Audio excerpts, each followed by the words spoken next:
warahmatullahi wabarakatuh. Perkenalkan, nama saya Siti Harjunati. Saya mahasiswi semester 5 dari Fakultas Ekonomi dan Bisnis, Prodi Akuntansi. Di sini saya akan menjelaskan tentang apa itu signaling teori.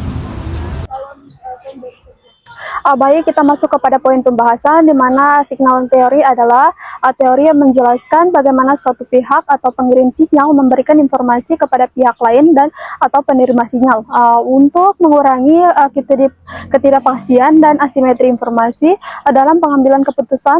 Teori ini pertama kali diperkenalkan oleh Michel Spence pada tahun 1973 dalam konteks pasar tenaga kerja, di mana pencari kerja menggunakan pendidikan sebagai sinyal untuk menunjukkan kemampuan mereka pada calon pemberi kerja.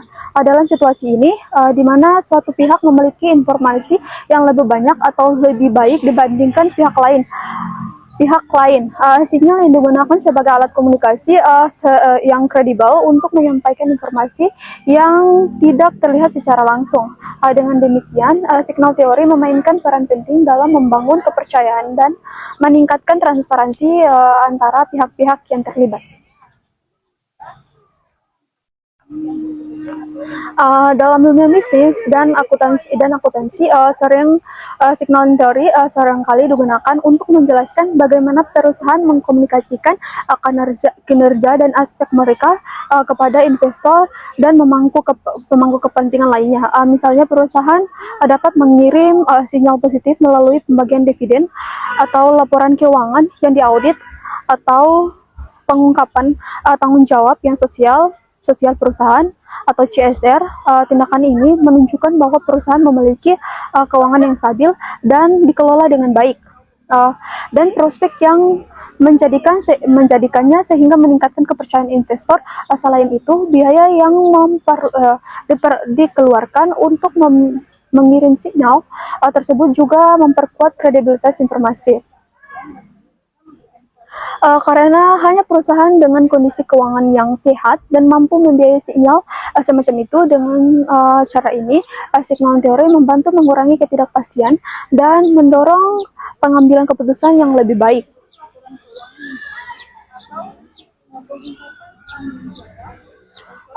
Konsep utama dalam signal teori terbagi menjadi beberapa poin.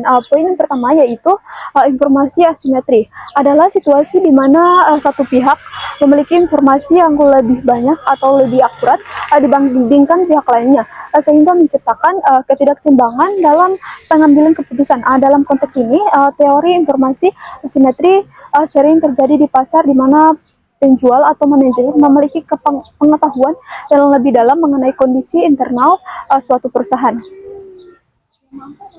dibandingkan investor atau pembeli. Ketidakseimbangan ini dapat menimbulkan ketidakpastian dan meningkatkan risiko pengambilan keputusan yang salah. Misalnya, manajemen perusahaan mengetahui kondisi keuangan dan prospek bisnis mereka, tetapi investor hanya dapat menilai dari informasi publik yang terbatas, seperti laporan keuangan dan pengumuman resmi.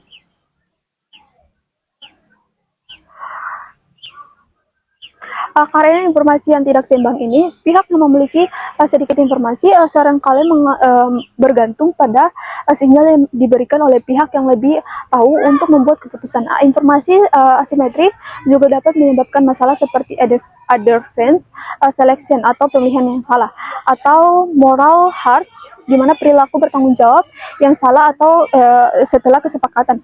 Oleh karena itu, pengelola informasi asimetri melalui penyampaian sinyal yang akurat, kredibel, menjadi penting untuk membangun kepercayaan dan memastikan keputusan yang lebih baik dan rasional di dalam praktiknya.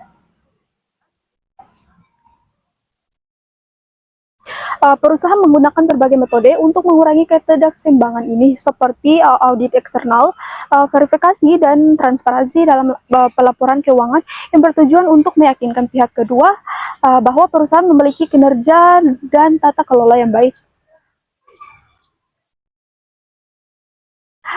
Di mana poin yang kedua yaitu sinyal atau signaling teori adalah tindakan atau simbol atau informasi yang dikirim oleh pihak yang memiliki lebih banyak informasi atau pengirim sinyal kepada pihak lain yang memiliki informasi yang terbatas.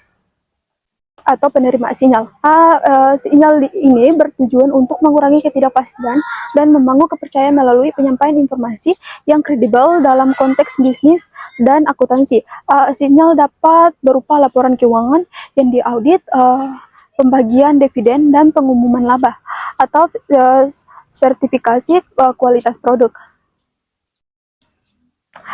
Sinyal yang baik harus memiliki karakteristik kredibilitas dan relevansi sehingga dapat dipercaya oleh penerima sinyal untuk membuat keputusan yang lebih rasional. Misalnya, perusahaan yang membandingkan dividen secara konsisten dapat memberikan sinyal bahwa kondisi keuangan dan stabil dan memiliki prospek jangka panjang yang baik.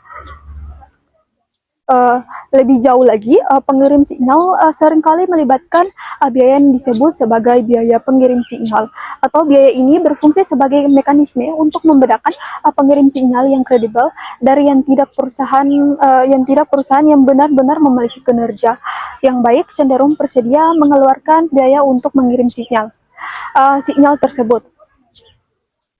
Seperti melakukan audit eksternal atau mengeluarkan laporan keuangan yang berkelanjutan dan transparan. Di sisi lain, perusahaan dengan kondisi keuangan yang buruk mungkin enggan mengeluarkan lebih banyak untuk sinyal semacam ini, sehingga memungkinkan penerima sinyal untuk membedakan antara perusahaan yang sehat dengan yang tidak.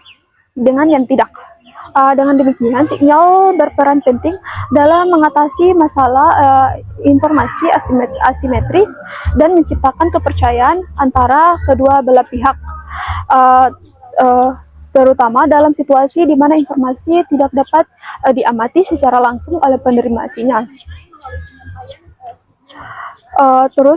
Poin yang ketiga, yaitu biaya penerima sinyal dalam signaling teori merujuk pada pengorbanan atau investasi yang dikeluarkan oleh pengirim sinyal untuk membuktikan kredibilitas informasi yang disampaikan. Biaya ini memastikan bahwa hanya pihak yang benar-benar memiliki kualitas atau informasi yang baik yang tersedia memberikan sinyal, sehingga meminimalkan kemungkinan informasi yang menyesatkan dalam konteks bisnis. Biaya ini dapat berupa audit eksternal, sertifikasi kualitas, atau mengeluarkan untuk kegiatan tanggung jawab sesuai seperti CSR. Misalnya, perusahaan yang melakukan audit eksternal menunjukkan bahwa mereka setiap pengeluaran biaya untuk memastikan laporan keuangan mereka akurat dapat dipercaya oleh investor. Hal ini memberikan kepercayaan dan mengurangi ketidakpastian dalam pengambilan keputusan.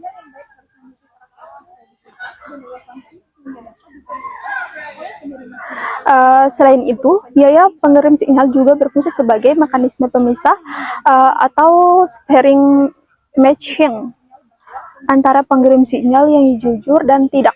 Perusahaan dengan kinerja yang buruk atau informasi yang buruk baik kemungkinan besar tidak akan mampu atau bersedia membayar biaya yang tinggi untuk memberikan sinyal yang sama, karena tindakan tersebut akan merugikan mereka secara finansial tanpa manfaat yang sebanding. Oleh karena itu, penerima sering cenderung lebih mempercayai sinyal yang melibatkan biaya yang tinggi, karena dianggap situasi yang dipalsukan dalam jangka panjang.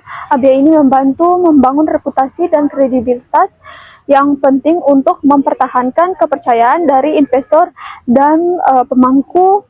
Dengan demikian, pengirim sinyal menjadi alat yang efektif untuk mengatasi masalah asimetri informasi dan meningkatkan transparansi di pasar. Poin yang keempat, yaitu interferensi oleh penerima sinyal dalam signaling teori, adalah proses di mana pihak yang menerima sinyal atau penerima menilai, memahami, dan mengevaluasi informasi yang disampaikan oleh pengirim sinyal. Dan proses ini sangat penting karena efektivitas sinyal bergantung pada bagaimana penerima proses dan mempersiapkan informasi tersebut. Penerima sinyal akan menilai apakah sinyal tersebut dapat dipercaya berdasarkan kredibilitas pengirim dan sinyal yang dikeluarkan untuk mengirim sinyal.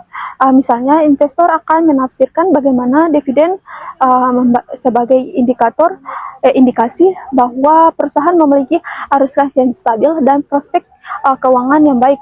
Jika sinyal dianggap konsisten dan relevan, penerima akan merespon secara positif seperti peningkatan investasi atau memperkuat hubungan bisnis.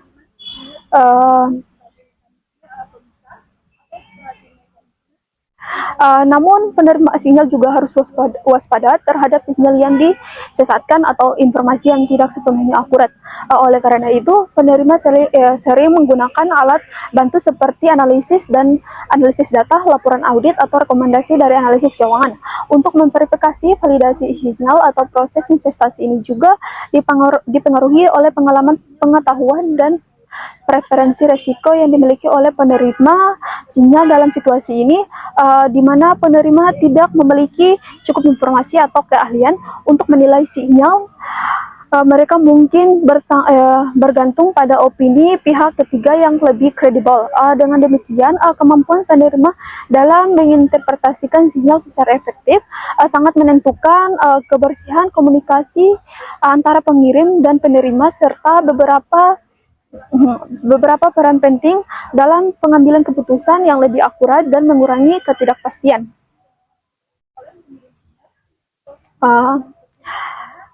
Contoh signaling teori, teman-teman bisa lihat signaling teori dalam akuntansi dapat dilihat dalam praktik perusahaan yang menggunakan laporan keuangan yang diaudit sebagai sinyal untuk menunjukkan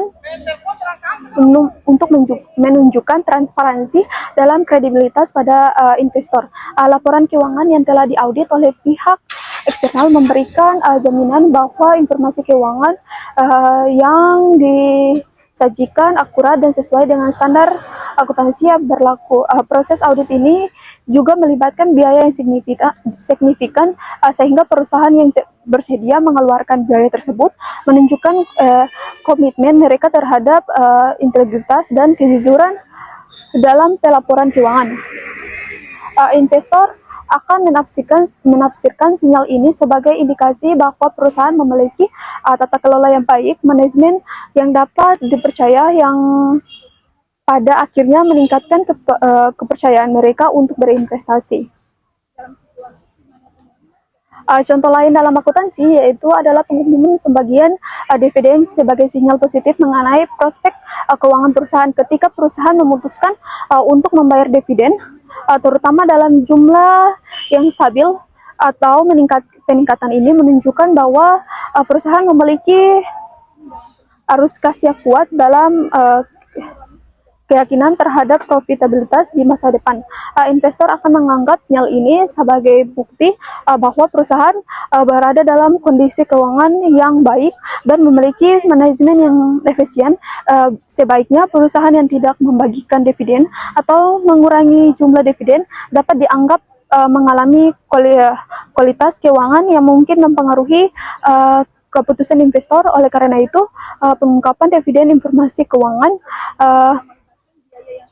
lainnya menjadi alat penting yang mengurangi ketidakpastian dan pembangunan kepercayaan melalui mekanisme signaling. Baik, itu saja yang bisa saya sampaikan. Jika ada kekurangan kata, saya mohon maaf. Assalamualaikum warahmatullahi wabarakatuh.